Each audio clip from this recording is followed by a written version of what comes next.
ဒန်နာယီဆန်လာတဲ့မိဖုရားဖွားစောဒီကနေ့မှာတော့ရာသာမင်းကောင်ပြည်သက်ကြီးအတွက်မိဖုရားဖွားစောရဲ့အကြောင်းကိုတင်ဆက်ပြီးတော့မှာပဲဖြစ်ပါတယ်ရှင်ဖွားစောစောလာဝုန်းဟုလည်းသိကြပါသေးတယ်သူကတော့ဗကန်ခေတ်နရသီဟပတင်မင်းရဲ့မိဖုရားကောင်တစ်ပါးပဲဖြစ်ပါတယ်နိုင်ငံသမိုင်းတစ်လျှောက်ခက်ခဲတဲ့ကာလတွင်စေစုနှစ်၄ခုကြာအောင်နိုင်ငံရေးတွင်လွှမ်းမိုးထားနိုင်သူဟာသဉာဏ်ရှင်သူဉာဏ်ပညာရှိသူချောမောလှပသူအဖြစ်သူမကိုသိကြပါတယ်စောလာဝုန်းကိုဗကန်သမိုင်းမှာ30တိုင်မိဖုရားအနေဖြင့်ဖွားစော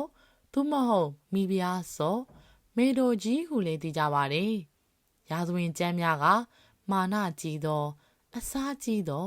အမျက်ထွက်လွယ်သောယုံမားတန်တရားများသော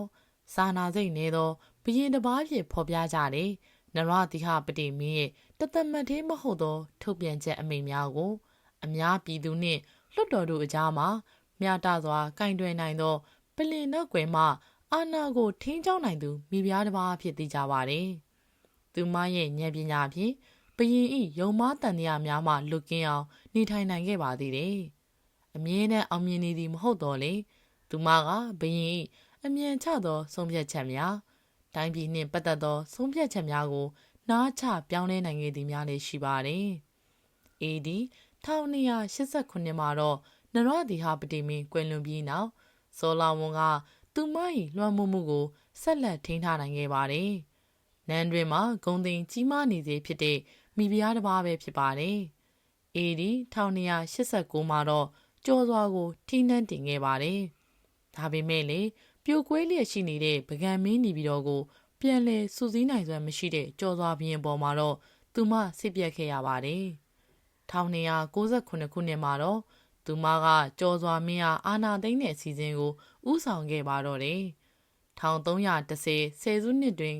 ကက်လကနောက်ွယ်မှထိန်းချုပ်သူဖြင့်ရှိနေခဲ့သည်ဟုရာဇဝင်ကျမ်းများကဖော်ပြကြပါတယ်။1313ခုနှစ်မှာတော့တစည်းရှင်တိဟသူကဗကံထီးနှံကိုသိမ်းပိုက်မှုကိုကောင်းချီးပေးခဲ့ပါတယ်။သို့တော်လေခေတ်ပြိုင်ကြောက်စာမှတ်တမ်းများအရအားလုံးကလက်မခံကြတော့လေမိဖုရားစောက AD 1295 96အစောပိုင်းမှာကွယ်လွန်ခဲ့ပြီးဖြစ်က14ရာစုနှစ်အစောပိုင်းတွင်ရှိတဲ့ဖွားစောမှာစောတစ်မထီးဖြစ်သည်ဟုလေဆိုကြပါသေးတယ်။ကြောက်စာနဲ့တရုတ်ရာဇဝင်ထွက်မိဖုရားဖွားစောဗကံမင်းဆက်နောက်ပိုင်းမှာစောဘွဲကံမိဖုရားများလည်းပေါ်ပေါက်ခဲ့ပါသေးတယ်။ဒါကြောင့်လေနှောင်းခေရာဇဝင်ဆရာတို့ထွီးရှံမှတ်မှားခဲ့ကြပါသေးတယ်။ဤစာမူ၌မိဖုရားဖွားစောကိုယ်တိုင်ရေးထိုးခဲ့တဲ့ကြောက်စာပါတိကျမှန်ကန်သောအချက်လက်များကိုတင်ပြထားခြင်းပဲဖြစ်ပါတယ်။ဒါကြောင့်လေရာဇဝင်သူတေသီများအဖို့အသုံးဝင်မဲ့သူတေသနာတရက်ပဲဖြစ်ပါတယ်။ဖွားစော၏အဖိုးမှာ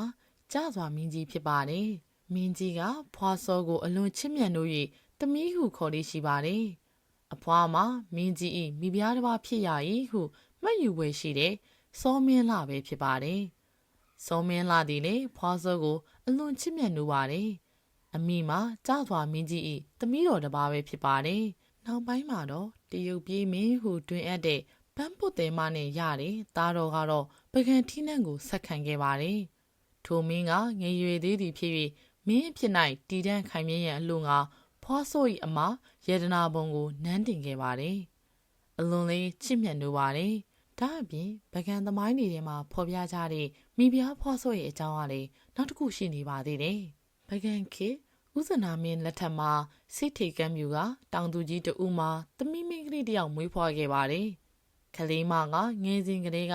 ထူးခြားတဲ့အဖြစ်တွေနဲ့ကြုံတွေ့ခဲ့ရပါတယ်။ပထမအဖြစ်ကတော့လေထွန်ရလိုက်သွားတဲ့သူငယ်မကိုမွေငန်းတကောင်ကအခွေတွေနဲ့ရစ်ပြီးပပြင်းနဲ့မိုးထားပူပါတဲ့။ဒုတိယအဖြစ်ကတော့သူငယ်မစိုက်ပျိုးတဲ့မျက်လင်းပင်ကနေပြီးတော့ပုံညက်ချရာစကားစတဲ့ပန်းတွေပွင့်ပါတယ်။အဲ့ဒီလောက်ထူးခြားနေတဲ့အဖြစ်များကြောင့်ဦးဇနာမင်းကြီးကသူငယ်မကိုစိတ်ဝင်စားလာပါတယ်။နတော်လတိုင်းမှာဦးဇနာမင်းကြီးဟာပုပ္ပါတောင်ကိုတက်ပြီးမဟာဂီရိနတ်မောင်နှမကိုပူဇော်လေးရှိပါတယ်။သူငယ်မကလေးရွယ်ရောက်စချိန်မှာတော့မင်းကြီးဟာပုပ္ပါကိုသွားရင်းစိတ်တေကံပြူရွာကိုဝင်ပါတယ်။အဲ့ဒီအခါမှာတော့ပန်းတည်နေတဲ့သူငယ်မကိုမြင်ပြီးတော်ကောက်ခဲ့ပါတော့တယ်။သူငယ်မဟာမင်းကြီးနားမှာနေပြီးပ ပြုစုလိုကြွေးတဲ့အခါမှာပါးနက်လိမ်မာတာကြောင့်မင်းကြီးကကိုလုတ်တော်ကြီးအရာနဲ့ချီးမြှင့်ခဲ့ပါတယ်။ဦးဇနာမင်းဟာနန်းသက်9နှစ်အရမှာနတ်ရွာဆန်သွားခဲ့ပါတယ်။သူ့ရဲ့အရာကိုမင်းခွေးချီလို့ငယ်ငယ်ကခေါ်ခံခဲ့ရတဲ့မထင်မရှားမိဖုရားကဖွားမြင်သူသားတော်ငယ်တစ်ပါးကဆက်ခံခဲ့ပါတယ်။မင်းခွေးချီဟာမင်းဖြစ်လာတဲ့အခါမှာတော့နရတိဟပတိဆိုတဲ့ဘွဲကိုယူခဲ့ပါတယ်။အဲ့ဒီလိုဆက်ခံခွင့်ရအောင်အမတ်ကြီးဖြစ်သူရာသတင်းကြံကအကူအညီပေးခဲ့ပါတယ်။ရာသတင်းကြံက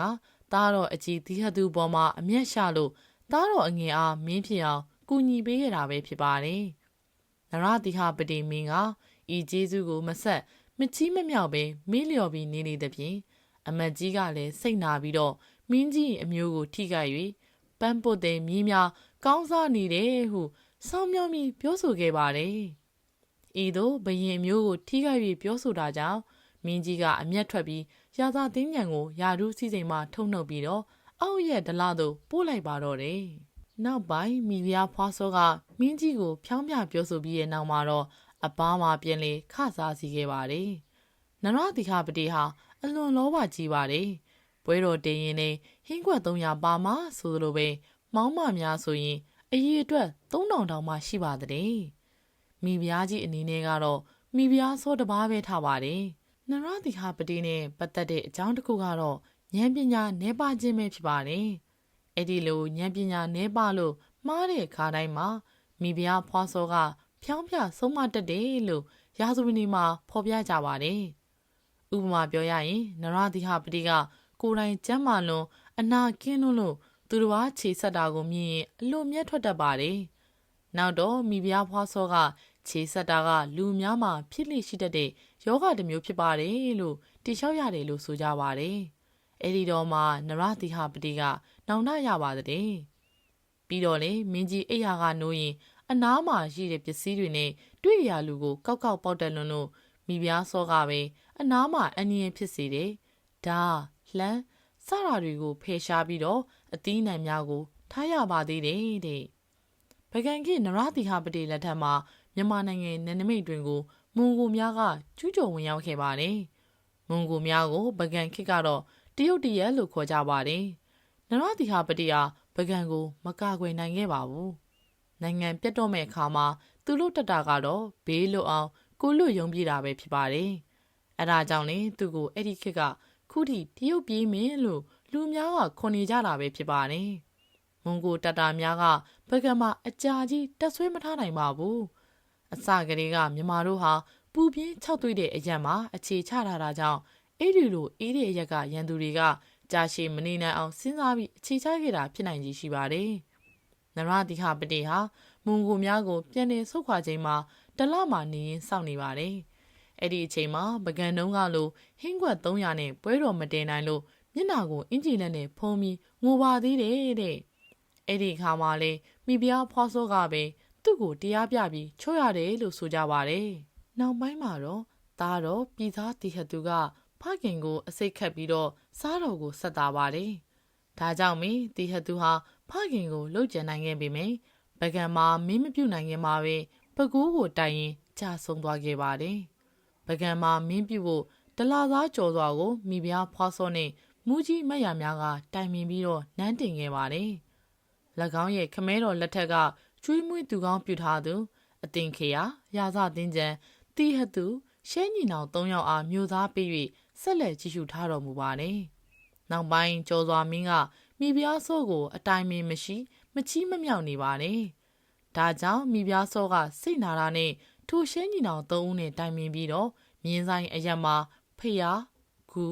ကြောင်စသည်တို့ကိုကြီးကျယ်စွာစောက်စီခဲ့ပါတယ်။ပြီးရင်မင်းကြီးအားတာဓုခေါ်ကြွတော်မူပါဟုဖျားယောင်းခေါ်ယူပြီးတော့မြင်းဆိုင်သို့ရောက်တဲ့အခါမှာတော့မင်းကြီးကိုဖမ်းပြီးအတင်းကောင်းရိပ်တင်ငန်းဝတ်စီပြီးတော့ထိုเจ้าနိုင်ပင်အဆောင်ရှောက်နဲ့ထားရှိစေပါတယ်။ရှမ်းညီနောင်3ပါးတို့ကလည်းမိမိတို့စားရသောမြို့မှာအသီးသီးမင်းပြိုင်ပြူကြပြီးတော့ပကံတွေကကြော်စွာမင်းရဲ့သားစောနစ်ကိုနန်းဆောင်မင်းမြလောက်သာထားရှိပါတော့တယ်။မိဖုရားဖွားစောအကြောင်းကိုတမိုင်းအထောက်ထားနဲ့အတိအကျပြောဖို့ရာရှာတဲ့အခါမှာတော့တွေ့ရတဲ့စောမိကန်ပကံခစ်ကမင်းသမီးအရေးအတွက်ဟာအတော်ကိုမှများပါတယ်။ မိဖုရားစောမိခံသူများကိုတွက်စစ်တဲ့အခါမှာလည်း၄ပါးတောင်မှရှိခဲ့ပါတယ်။ဖွားစောလို့အမည်တွင်တဲ့မိဖုရားများကိုစစ်ထုတ်လိုက်တဲ့အခါမှာ၃ပါးကျန်ပါတယ်။အဲဒီ၃ပါးအနက်ကဒုတိယမြောက်မိဖုရားစောခေါ်ဖွားစောသာလျှင်နရတိဟာပတိရဲ့မိဖုရားဖြစ်တယ်လို့ကြောက်စာထောက်ထားများရသိရှိရပါတယ်။ကြောက်စာများရသိရတဲ့ဖွားစောဟာပုံမြင်ဆန်သောဖွားစောလို့တာမန်ရက်သူမဟုတ်ပါဘူး။ဗကန်ကကြောက်စွာမင်းကြီးရဲ့မြည်တော်ပါတယ်။သူ့ရဲ့မိခင်ဖခင်တို့အကြောင်းကိုကြောက်စာမှာတော့မတွေ့ရပေမယ့်မိခင်ရဲ့ညီမအရင်ဖြစ်သူဟာဥဇနာမင်းကြီးရဲ့မိဖုရားဖြစ်တယ်ဆိုတာကိုတော့တွေ့ရှိရပါတယ်။ဘာပဲဖြစ်ဖြစ်ပန်းသုံးမျိုးပွင့်တဲ့အပင်ကိုစိုက်သူ